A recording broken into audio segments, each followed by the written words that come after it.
जय हिंद सभी को।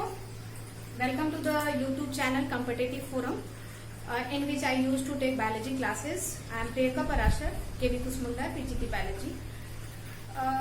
In this session of my video, I am not going to teach any topic or any chapters of the biology. I think it is very important to know you, make you understand that why we are going to take biology. This session is devoted to the students of class 10th and also 12th, and also a type of schooling and career counseling also. See, I think 10th करने के बाद आपके जो हमारे students हैं वो 3 category में आते हैं। ठीक है, पहला स्टूडेंट्स का कैटेगरी होता है वो जब 10th में ही रहते हैं तो उन्हें लगता है कि मैं ये सब्जेक्ट लेकर आगे पढ़ूंगा, और मे बी इसका एक रीजन ये है, मुझे जैसा लगता है कि एक स्टूडेंट का वो सब्जेक्ट जिसमें वो कम से कम एफर्ट अपना डाल रहा है और उसे आउटपुट ज्यादा मिलता है। जैसे हर स्टूडेंट्स का ऐसा कोई ना कोई एक सब्जेक्ट रहता है। It may not be your academic subject like science, maths, it may be your arts, it may be your drawing, it may be your dancing, anything field can you have, and every child has this type of internal enthusiasm for the any subject. Okay, like आपका maths, कुछ बच्चे ऐसे होंगे जो कहते होंगे कि मैं बहुत कम ही मैथ्स पढ़ता हूँ लेकिन मुझे अच्छे मार्क्स आ जाते हैं। साइंस मुझे बहुत अच्छा लगता है, पता नहीं क्यों, पढ़ता भी नहीं हूँ, कम ही सोचता हूँ, आज बस 10 मिनट पढ़ा लेकिन मुझे सब समझ में आ गया। तो एक स्टूडेंट की कैटेगरी ऐसी रहेगी। तो आप वो उस कैटेगरी के स्टूडेंट हैं तो समझ जाएं कि आपका इंटरेस्ट जिस सब्जेक्ट में था, आप कम से कम एफर्ट जिस सब्जेक्ट में डाल रहे थे उस सब्जेक्ट को लेकर आप आगे बढ़ सकते हैं, and you will be a great achiever in that subject. I am damn confirm, because आपका जो इंटरनल फीलिंग है उस सब्जेक्ट से जुड़ा हुआ है। दूसरा स्टूडेंट्स ऐसा होगा जिसको मानो कि बस +2 एकेडमिक्स में पढ़ना है, साइंस या आर्ट्स या कुछ भी लेकर पढ़ना है, लेकिन उनको फ्यूचर में आगे जाके या तो एनडीए या वगैरह दूसरे में जाना है, या मे बी दूसरे फील्ड में करियर बनाना है, निफ्ट को करना है, कुछ भी दूसरा चीज करना है, तो उनको बस इसी तरह लेना है, +2 करना है। और साइंस इसलिए प्रीफर कर रहे हैं कि साइंस एक ऐसा माना भी जाता है कि एक एनालिटिकल थिंकिंग को डेवलप करता है science subject, because the logic, when, how, why comes in the subject of science. Now कुछ स्टूडेंट ऐसे कैटेगरी में होंगे जो कि अभी अपने पेरेंट्स के प्रेशर में साइंस को परस्यू करेंगे। तो ऐसे स्टूडेंट की कैटेगरी और ऐसे पेरेंट्स से रिक्वेस्ट है कि प्लीज डोंट डू दिस। आप अभी तक के 10th तक के में अपने बच्चों को पहचान गए होंगे कि मेरा बच्चा किस फील्ड में अच्छा कर रहा है, और यकीनन हर एक फील्ड में अच्छा करियर रखा हुआ है। आप उस फील्ड के करियर को अच्छा पाथ बनाइए, अपने बच्चे को उस फील्ड में अच्छे से एस्टेब्लिश करने के लिए हेल्प करिए, ना कि उसे उस फील्ड से खींचकर किसी और फील्ड में डाल दीजिए due to your own interest, या सोसाइटी को में रेपुटेशन बनाने के चलते, या कोई और भी छोटे कारणों के चलते, जो कि बाद में जाकर आपके बच्चे के लिए बहुत ही हैम्परिंग होगा। क्योंकि एकेडमिक जैसे ही बच्चे दिमाग पे एकेडमिक करियर का प्रेशर पड़ेगा, बच्चे डिप्रेस और उस सब्जेक्ट से और दूर भागने लगते हैं, क्योंकि आखिरकार पेरेंट्स को नहीं पढ़ना है, पढ़ना तो बच्चे को है, जीना तो बच्चे को है, कमाना तो बच्चे को है, लाइफ तो बच्चे की है। So let the children to live their lifes with their subjects in which they are interested, and dear parents, till now you were fully aware of the students of your child at least कि वो कौन से subject में अच्छा है। ठीक है, इसमें मैं फर्स्ट कैटेगरी का जो स्टूडेंट था जिसमें इंटरनल इंथुजियाज्म है कि वो साइंस लेगा, तो ऐसे बच्चे उस फील्ड में, या आर्ट्स लेगा या जो भी कॉमर्स लेगा, जो भी चीज लेगा, तो ऐसे बच्चे उस फील्ड में वेलकम हैं। So I am welcoming all those students who are motivated internally that I will take science, and in science I will take the biology. So you all are welcomed in the world of biology. अब आप सोच रहे होंगे, दिमाग में लेकर बैठे होंगे, इस बायोलॉजी में आने के बाद भी स्टूडेंट्स के कैटेगरी है, जिसमें सबसे ज्यादा डोमिनेटिंग कैटेगरी है कि जब हमने बायोलॉजी लिया है तो मैं नीट क्वालिफाई करना है, मुझे नीट ही करना है और नीट नहीं तो कुछ नहीं। ऐसा बिल्कुल भी नहीं है। आप नीट एस्पिरेंट आए, आप नीट कोशिश करें, ट्राई करें। जिंदगी में हर चीज ट्राई करनी चाहिए, क्योंकि आपको बाद में पछतावा ना रहे कि मैं ये नहीं किया। आप नीट करें, दें, लेकिन by blessings of God or by anything you will be not succeeded. If you will be not succeeded in NEET exam, it doesn't mean that all doors are closed for you. सारे दरवाजे बंद हैं। देखिए, मैंने अपना आज white board NEET exam के लिए बस इतना ही स्पेस लिया है। बाकी सारे जो करियर्स हैं आपके, वो नीट से हटकर है। ये सारे दरवाजे खुले हुए हैं। नीट जो है एक अपना किंगशिप बना लिया है अभी हमारे कंट्री में। You should know the reality of NEET exams and the time consuming and everything about this also. Of course, I am not including those students who are highly dedicated to the NEET exam and they वो मर जी रहे हैं NEET exam के लिए। तो do your best, you will qualify definitely। अगर आप किसी एक फील्ड को लेकर इतने डिटरमाइंड हो गए हैं कि मुझे यही करना है, तो ऑफ कोर्स आप कर लेंगे, पक्का आप नीट क्वालिफाई कर लेंगे। लेकिन मैं उन स्टूडेंट्स की बात कर रही हूँ जो कि मानो कि नीट क्वालिफाई नहीं किए, तो क्या हमें बायोलॉजी कोई और सब्जेक्ट या और फील्ड में करियर चॉइस नहीं देता है? देता है। मैं इसी को आज इसी का छोटा सा सिनेरियो आज आपको दे रही हूँ। Please, this session is totally devoted to the students who will take biology, who will take science, and in science they will take biology. And being a biology teacher, your biology teacher, पहले तो मैं दिखा तो दूं कि आओ हमारे world biology में कितने दरवाजे हैं करियर्स के, जॉब्स के, जिसमें आप आराम से अपना नाम, धन, सब कुछ कमा सकते हैं। Now, after pursuing PCB as +2 subject, PCB means physics, chemistry, biology +2 level पे आफ्टर 10th अकेले नहीं पढ़ा जाता। Including biology you have to take physics and chemistry. So don't take biology that आप मैथ्स में बहुत ज्यादा वीक हैं, साइंस में इंटरेस्ट नहीं है और बायोलॉजी आपने हल्के में ले लिया और आप बायोलॉजी में आ गए। बाबू, आपको बायोलॉजी के साथ फिजिक्स एंड केमिस्ट्री भी पढ़ना है, and in physics maths in included, in chemistry also maths in included, and in also biology. See there is correlation of every subject with each and every subject. आप biology को जब depth में जाएंगे तो जितने भी डिस्कवरी हुए हैं बायोलॉजी साइंटिस्ट, वो सारे साइंटिस्ट जिसमें मैक्सिमम बायोलॉजिस्ट नहीं थे। किसी ने फिजिक्स, कोई फिजिसिस्ट था, फिजिक्स लेकर अपना करियर बनाया था और बायोलॉजी में डिस्कवरी की। कोई मैथमेटिशियन था, हमारे मेंडल साहब मैथमेटिशियन थे, स्टैट्स के स्टूडेंट्स थे, जो चार्ल्स डार्विन है, और ये आपके जो डीएनए के 3D मॉडल जिसका वाटसन एंड क्रिक, वो फिजिक्स के डिफ्रैक्शन और 3D मॉडल पे काम करते थे और उन्होंने डीएनए का खोज किया। तो ये सारे सब्जेक्ट्स जो हैं आपस में को रिलेटेड हैं। अगर आपको बायोलॉजी लेकर ही, और ऐसे भी अगर बायोलॉजी आपने नीट के लिए लिया है तो इसको तो आपको 100% करना ही है। Biology for NEET you have to do 100%, no choice. ये 100% आपको बायोलॉजी चाहिए, लेकिन इसे भी कमजोर नहीं होने देना है फिजिक्स एंड केमिस्ट्री के लिए, क्योंकि आपकी जो रैंकिंग आएगी वो रैंकिंग, क्योंकि जो नीट दे रहे हैं ऑफकोर्स सारे बच्चे का बायोलॉजी अच्छा ही होगा, रैंकिंग डिफर करेगा। जिस बच्चे का बायोलॉजी के साथ फिजिक्स केमिस्ट्री भी अच्छा हो गया तो सोचिए वो आपसे बहुत आगे जाएगा। So you have to keep balance between physics, chemistry and biology you have to take your maximum internal interest. आपको जबरदस्ती का पढ़ना नहीं है, रटना नहीं है, नहीं तो बायोलॉजी बहुत बोझ हो जाएगी। तो आप अगर पीसीबी लिए हैं, उसके बाद पीसीबी आपने डिटरमाइन किया कि मुझे 12th में फिजिक्स, केमिस्ट्री और बायोलॉजी लेना है।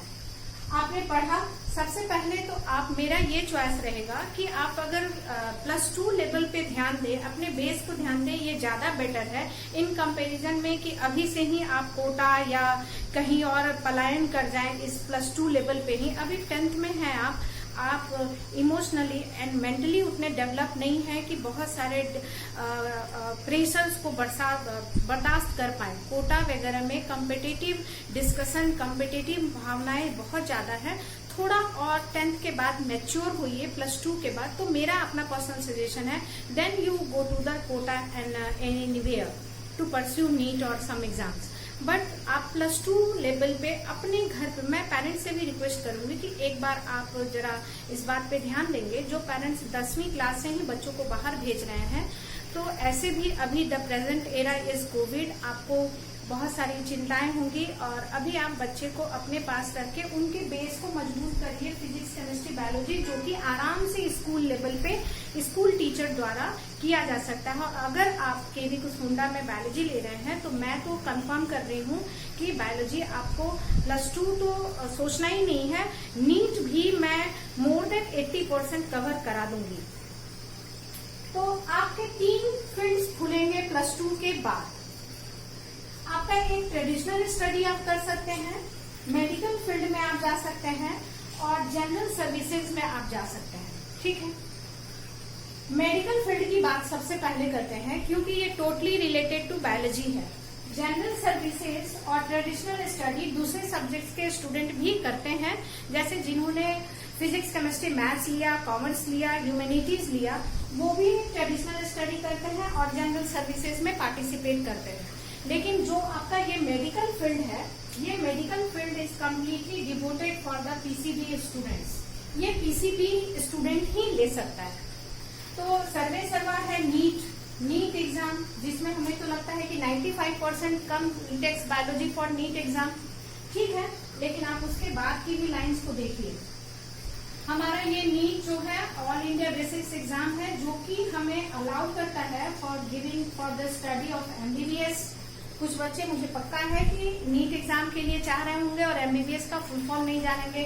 Bachelor of medicine and bachelor of surgery MBBS, BDS bachelor of dental science, veterinary and animal husbandry. ये आपके जो कोर्सेज हैं वो डिपेंड करेंगे आपके रैंक्स पे कि आप नीट में कैसा रैंक ला रहे हैं। और एमबीबीएस अच्छे रैंक वाले को मिलता है। इस एमबीबीएस में भी जो गवर्नमेंट कॉलेजेस हैं वो और भी टॉपर्स को मिलते हैं। ऐसे तो प्राइवेट कॉलेजेस में भी आप जा सकते हैं, लेकिन आप अपने इकोनॉमी और फैमिली बैकग्राउंड को, इकोनॉमिकल बैकग्राउंड को जरूर ध्यान दीजिएगा अगर आप इसमें परस्यू कर रहे हैं। सारे का आपका बहुत ही लेंथी टाइम टेकिंग है। 5.5 to 6.5 ईयर्स के ये कोर्सेज होते हैं। 5.5 आपका एकेडमिक होगा और 1 ईयर का आपका इंटर्नशिप बहुत ही मस्ट है। 1 ईयर इंटर्नशिप मतलब 6 साल आपको ये सब कोर्सेज करने में, अगर आप first time NEET exam qualify किए और एमबीबीएस दे रहे हैं, बीडीएस में आपका एडमिशन हुआ देन ओके। लेकिन अभी हमारे इंडिया में एमबीबीएस काफी फैल रहा है, एमबीबीएस ही लोग जान रहे हैं। लेकिन आप जान रहे हैं कि हमारा इंडियन मेडिसिन, ये तो फॉरेनर है, इससे एलोपैथिक डॉक्टर बनते हैं, लेकिन हमारी इंडियन ट्रेडिशनल मेडिसिन और इंडियन मेडिकल सिस्टम भी है, जो हमारा डिपार्टमेंट कवर करता है आयुष। इसमें भी आप मेडिकल कर सकते हैं और ये आप पता करेंगे। इसका ये एमबीबीएस की तरह नीट एग्जाम कंडक्ट नहीं होता, ये कॉलेज लेवल पे एग्जाम्स कंडक्ट होते हैं। जैसे छत्तीसगढ़ में ये नेचुरोपैथी की कॉलेज है, आप पता करिए, like BAMS bachelor of Ayurvedic medical and surgery, okay, bachelor of Ayurvedic medical and surgery. आप आयुर्वेदिक डॉक्टर्स को देखते होंगे, वो कैसे बना, उसने BAMS किया होगा। Search the colleges for BAMS। अगर आपको आयुर्वेद में बहुत विश्वास है और आप आयुर्वेदिक दवाइयां लेते हैं, तो क्यों आप नीट में जा रहे हैं, आप BAMS में जाइए। BHMS, ये तो मेरा खुद अपना भाई किया हुआ है, bachelor of homeopathic medicine and surgery.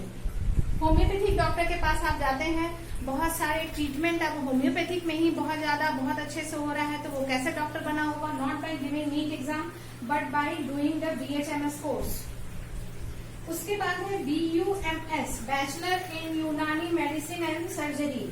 उसके बाद है BNYS, bachelor in natural and naturopathy and yoga sciences. आपके जो योगा टीचर होते हैं स्कूल में, कॉलेजेस में, यूनिवर्सिटीज में जो योगा टीचर होते हैं वो यही BNYS किए रहते हैं, जो कि हमारे छत्तीसगढ़ में भी एक कॉलेज है। BSMS, बैचलर इन समीसा medical and surgery. It's also a medical science that deals with some southern Indian medicine and natural Indian medicines also. You can do this. You can do B Pharma, pharmaceutical medicine से related B Pharma का course 4-4.5 साल का होता है, ये आप B Pharma भी कर सकते हैं। अगर आपने नीट एस्पिरेंट है, नीट खुदा ना खास्ता नहीं हुआ, तो आप में जरूर वो डॉक्टर वाला कीड़ा होगा, और वो डॉक्टर वाला कीड़ा आप इन सभी को करके भी पूरा कर सकते हैं। और या नहीं भी है तो भी आप इसको मेन डॉक्टर, ये आयुष डिपार्टमेंट के अंदर आता है, और ये exam civil services exam conduct कराता है to give the highly reputed MO jobs, medical officers jobs in their government में hospitals and colleges these. So you all are, आपने मुझे ये समय, मैं ये इन सभी पे ज्यादा कंसंट्रेट करूंगी, जिसपे लोग बहुत कम ध्यान देते हैं कि हमारे पास बैचलर इन आयुर्वेदा भी है, होम्योपैथी भी है, यूनानी भी है, नेचुरल एंड योगा भी है, एंड समीदा भी है। Then come to the this traditional study. अगर आप PCB +2 किए, जैसे मैंने ट्रेडिशनल स्टडी किया है, उसके बाद आप डिग्री कोर्सेज के लिए जा सकते हैं या डिप्लोमा कोर्सेज के लिए जा सकते हैं। डिग्री एंड डिप्लोमा में टाइम का फर्क है। डिग्री आपका 3-4 साल में डिग्री कोर्सेज होते हैं, जिसमें आपको एक ऑनर्स पेपर लेना पड़ता है। लेकिन डिप्लोमा कोर्सेज ये शॉर्ट कोर्सेज होते हैं, स्किलफुल कोर्सेज होते हैं। जैसे मैंने डिप्लोमा इन कंप्यूटर किया है, तो मैं कंप्यूटर का बेसिक्स जानती हूँ, और किसी फॉर्म को भरने में ये मैं अप्लाई करूंगी तो it will be given privilege to me in that service. Then diploma courses होते हैं short courses. Diploma courses in आप नर्सिंग कर सकते हैं, जो हमारे स्कूल कॉलेजेस में नर्सेज अप्लाइड होते हैं आते हैं, वो डिप्लोमा इन नर्सिंग होते हैं। और डिग्री कोर्सेज भी इन नर्सिंग भी आप कर सकते हैं। लैब टेक्नीशियन आप बन सकते हैं, जैसे पैथोलॉजी में भी लैब टेक्नीशियंस होते हैं, स्कूल में लैब टेक्नीशियन होते हैं। अगर आप डिप्लोमा इन लैब टेक्नीशियन करके गए तो ऑफ कोर्स आपको स्कूल प्रेफरेंस देगा to appoint you as a lab technician. Radiotherapy, आप अल्ट्रासाउंड वगैरह सोनोग्राफी कराने जानते हैं, तो वो लोग भी तो कुछ पढ़े होंगे। रेडियोथेरेपी में आप डिप्लोमा कोर्स कर सकते हैं। अभी इतने sophisticated organs like kidney dialysis वगैरह बहुत ज्यादा हो गया है, तो डायलिसिस में भी आप, डायलिसिस टेक्निक में भी आप डिप्लोमा कर सकते हैं, अगर आपने PCB एज अ +2 सब्जेक्ट लिया है तब। नाउ डिग्री कोर्सेज में आप देखेंगे बैचलर डिग्री, अब डिग्री कोर्सेज हजारों हैं। आप बैचलर डिग्री जो है PCB लेने के बाद, बायोलॉजी पढ़ने के बाद बैचलर कोर्सेज में आप बॉटनी, जूलॉजी, केमिस्ट्री अलग अलग ले सकते हैं, मीन्स 3 डिग्री कोर्सेज तो इसी तरह हो गए। उसके बाद अभी बहुत ही हाई मार्केट पकड़ा हुआ है बायोटेक्नोलॉजी, जो कि अभी कोरोना पीरियड में the vaccines are being prepared by using the genetic engineering and biotechnology, nano technology, all these are advanced field in biology when you will take this PCB as +2 subjects। और biotechnology तो छाया हुआ है in creating the artificial medicines, vaccines, all these topics, and it is becoming an enormous field for biology students as biotechnology, क्योंकि अभी भी corona का vaccine नहीं खोजा गया है, और उसमें बायोटेक्नोलॉजी का बहुत बड़ा रोल होगा ढूंढने में। और इस बायोटेक्नोलॉजी के बेसिक्स को आप जब बायोलॉजी लेंगे तो आप जान जाएंगे। एग्रीटेक ले सकते हैं, एग्रीकल्चर में टेक्नोलॉजी कैसे यूज होता है, कौन से क्रॉप कौन कब, इसमें आप एग्रीकल्चरल कॉलेजेस में अपॉइंट हो सकते हैं। आप जो वो डिपार्टमेंट है हमारा जो एग्रीकल्चर से डील करता है, उसमें एज अ सेवरल पोस्ट से आप अपॉइंट हो सकते हैं। फूड टेक्नोलॉजी है, फिशरीज है, सेवरल आपके डिग्री कोर्सेज बहुत ज्यादा है, बहुत ज्यादा। Go and search on net. मैंने तो इसमें थोड़ा सा लिखा है because of limited space. Now come to the general services. अगर आप जनरल सर्विसेज करना चाहते हैं, कोई बच्चा है जो कि +2 लेवल पे ही कोई नौकरी कर लेना चाहता है, ठीक है, आप जाओ, आप एनडीए का फॉर्म्स भर सकते हैं। लेकिन मैं एक बात ध्यान दो कि जब भी किसी जनरल सर्विस में जाएंगे तो आपको 10th लेवल का एनसीईआरटी 10th तक का सारा सब्जेक्ट क्लियर होना चाहिए। इधर इट इज साइंस, इधर इट इज मैथ्स, एसएसटी, सब चीज। क्योंकि +2 लेवल के जो जनरल सर्विसेज के एग्जाम होते हैं वो जनरल एग्जाम होते हैं जिसमें कोई एक पर्टिकुलर सब्जेक्ट का डेप्थ नहीं पूछा जाता है। बस ये देखा जाएगा कि बच्चे में कितनी जनरल साइंस की जानकारी है, जनरल मैथ जानता है या नहीं, जनरल इंग्लिश जानता है या नहीं, हिंदी जानता है या नहीं, और भी रीजनिंग जानता है या नहीं, उसमें एनालिटिकल थिंकिंग है या नहीं। तो आपको कभी भी ये 10th लेवल के सारे सब्जेक्ट्स को किसी भी कॉम्पिटिटिव एग्जाम्स के लिए, स्पेशली इन जनरल सर्विसेज, आपको छोड़ने नहीं है। अगर आप टीचर बनना चाहते हैं, पीआरटी टीचर, बच्चों primary teacher, then go and do a course of DElEd, that is of 1 और 2 years कोर्स, और आप आराम से प्राइमरी टीचर अपॉइंट हो सकते हैं। एनडीए का फॉर्म्स भर सकते हैं। अभी भी हमारे स्कूल में कितने बच्चों ने एनडीए का फॉर्म भरा है। लेकिन इन सभी के लिए आपको जनरल साइंसेज और जनरल टॉपिक्स और reasoning, mathematics till 10th level सब बहुत अच्छे से क्लियर होना चाहिए। एसएससी, स्पीड एंड आपका 10th लेवल का हर सब्जेक्ट बहुत अच्छे से क्लियर होना चाहिए, क्योंकि इसमें किसी एक सब्जेक्ट का डेप्थ नहीं, आपका जनरल नॉलेज पूछता है। प्लस क्वेश्चन को सॉल्व करने का एक तरीका और एक क्विक मेथड आपको आना चाहिए। तो आप कहीं भी जाके छोटा सा इंस्टीट्यूट या जो ये आपका कोचिंग कराते हैं इन सारे सर्विसेज का, वो आप कुछ दिनों के लिए जाकर प्रैक्टिस, एज ए प्रैक्टिस आप जाकर कीजिए, और आप ये सभी एग्जाम्स +2 लेवल पे भी दे सकते हैं अगर आपने बायोलॉजी लिया है तो भी। उसके बाद एट डिग्री, आपने बायोलॉजी लिया, नीट नहीं हुआ, ठीक है, आपने ट्रेडिशनल स्टडी में गए, आप डिग्री कोर्स किए, बैचलर कोर्स किए, तो बैचलर कोर्स के बाद आप डिग्री लेवल पे भी बहुत सारे, आपकी पूरी यूपीएससी की दुनिया खुल जाती है डिग्री कोर्सेज के बाद। आप पूरे यूपीएससी के एग्जाम दे सकते हैं। मेनली अगर आपने परस्यू किया है बॉटनी या जूलॉजी, आप आईएफएस का एग्जाम दे सकते हैं, इंडियन फॉरेस्ट सर्विस, बहुत ही रेपुटेड एग्जाम है ये, यूपीएससी का ही एक ये है जिसमें आपके पूरे सिलेबस जो है वो यूपीएससी जैसे ही पीजी, मेंस और प्रीलिमिनरी एग्जाम्स फॉलो होते हैं। और अगर आपने डिग्री किया, बीएड करिए, बीएड 2 साल का बीएड करिए, बीएड के बाद आप टीजीटी बन सकते हैं, trained graduate teacher of your subject like science. आपके जितने साइंस टीजीटी टीचर्स हैं वो उन्होंने जरूर डिग्री कोर्सेज के बाद बीएड किया होगा।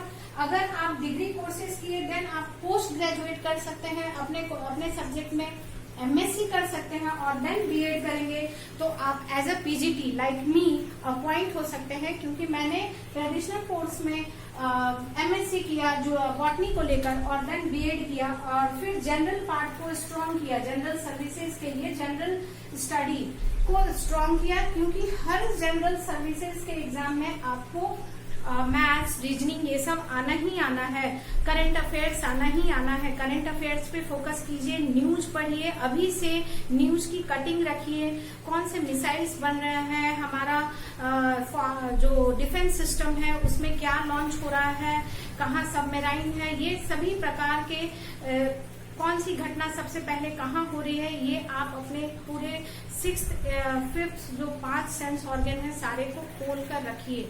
और एक बात, कोई भी सब्जेक्ट आपका खराब नहीं है, और किसी भी सब्जेक्ट में आपको नाम कमाना है, कुछ कर दिखाना है, तो वो सब्जेक्ट में आपको पूरा अपना दम डालना होगा।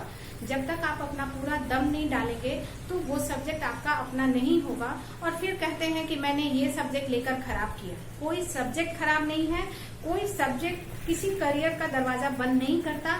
कमी है तो मेरे में कमी है, तो पढ़ने वाले में आप मन से पढ़िए। और इतने सारे फील्ड्स हैं, अगर कोई भी प्रॉब्लम है तो contact me, call me, WhatsApp group, that ma'am मैं ये करना चाहती हूँ, मैं ये लेना चाहती हूँ। एंड आपको समझ में आ गया होगा कि बायोलॉजी का केवल नीट फील्ड नहीं है, नीट है भी, मोस्ट वेलकम। अगर नहीं भी है तो आप इतने सारे, अभी बहुत सारे कोर्सेज का मैं नाम नहीं बताई हूँ, ये छोटे से वीडियो में मैं नहीं बताया जा सकता, क्लासेस में बताऊंगी। बट आप उदास ना हो, take science happily if it is your inner choice, and welcome to the world of biology. Thank you.